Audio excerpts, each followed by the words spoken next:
Welcome to Toffee TV. These are my three things from Everton to West Ham United 0 at Goodison Park. First thing I need to talk about is the manager today. I feel as though he's had a tough time over the last couple of weeks. Deservedly so, if you're looking at results. 4 defeats on the run, 5 defeats in 6 games. The pressure was on the manager today. Obviously going into the game with a couple of injuries. Fabian Delph out with a hamstring injury. Seamus Coleman suspended. Morgan Schneiderlin, I feel as though he's either ill or got an injury because he's not even in the 18. So I feel as though going into the game, he's had a couple of things that ironically have worked for him today. And I hope that he has the conviction now to keep this team and move forward with it. But the pressure was on the manager today and he had to make some bold decisions. And it would have been easy for him with Schneiderlin not being there to leave Gylfi Sigurdsson in the team, because obviously Gylfi's a big player for us, scored goals last season, especially in our good run at the end of the season. But the manager quite rightly leaving Sigurdsson out. He's not started this season very well at all. He hadn't scored a Premier League goal until today. Hadn't looked like scoring, truth be told. And the manager left them out, made a big decision there. A good and bold decision to put Tom Davies in the midfield, or maybe it was because of the Schneiderlin thing, but he's put Tom Davies in that midfield and I thought he was excellent as well. Delighted for Tom, because I think some people give Tom a rough ride. Some people expect probably a bit too much of him at times, or maybe, or just have higher standards, I feel, of him rather than other players who we've bought or whatever. But he showed today how valuable an asset he is for us. He passes the ball forward. He was busy. He buys free kicks. He always wants to get on the ball. Doesn't hide. Okay, he's not the quickest, but he was positionally, I thought he was very good today. And I think what's really helped Tom Davies is playing those games for the under-21s, the England under-21s, and in that role, because positionally, him and Gomes were always talking through the game. I felt Iwobi in there really helped. It made a massive difference to us breaking forward.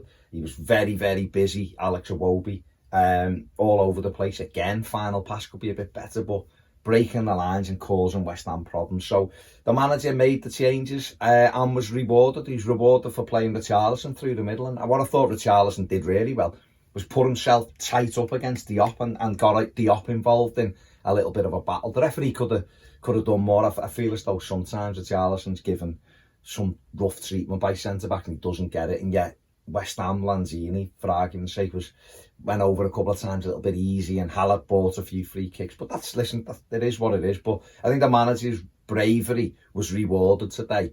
Now is the next step of this now is vital, I feel, as though, for Marco Silva. If you go to Brighton next week and he brings Schneiderlin back in and Delph if he's fit maybe, or Sigurdsson's back in just because he did score a brilliant goal, but he's just back in on that goal, then in my opinion he won't have learned. It's about these lads now, and I'm giving the manager lots of credit today because he deserves. It's been tough for him and he's had a good win. Now, can he take that forward? Who knows? We'll have to see. Second player I want to speak about today is Andre Gomes, who I thought was fantastic. Absolutely brilliant. He's exactly what we've missed in the last month.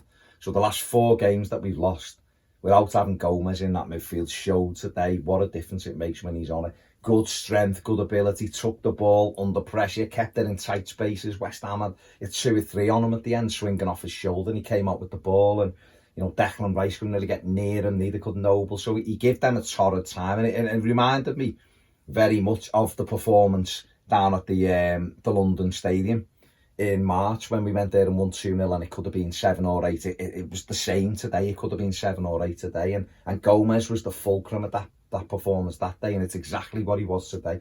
Absolutely brilliant.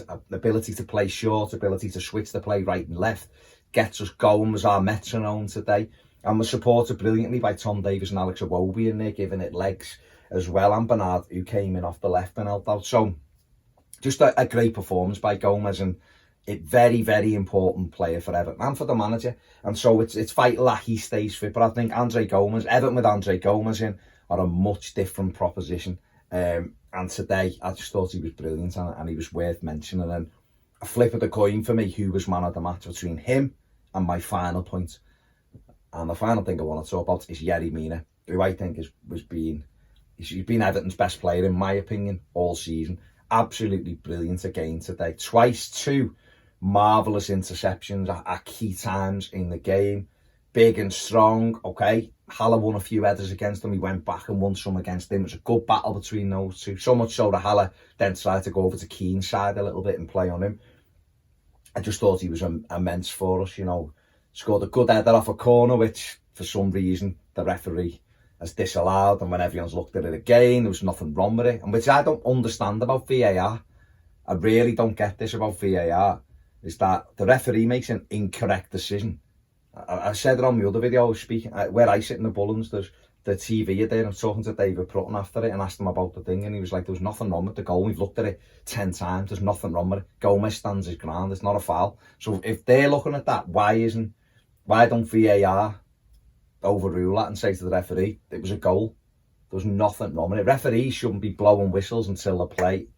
You know, I don't know, maybe someone will say in the comments, well, it can't happen for this reason, but that to me is berserk. But Mina was just brilliant. That interception towards the end of the game at 1-0, West Ham looked like they were in and the ball was rolling across and he gets a foot in.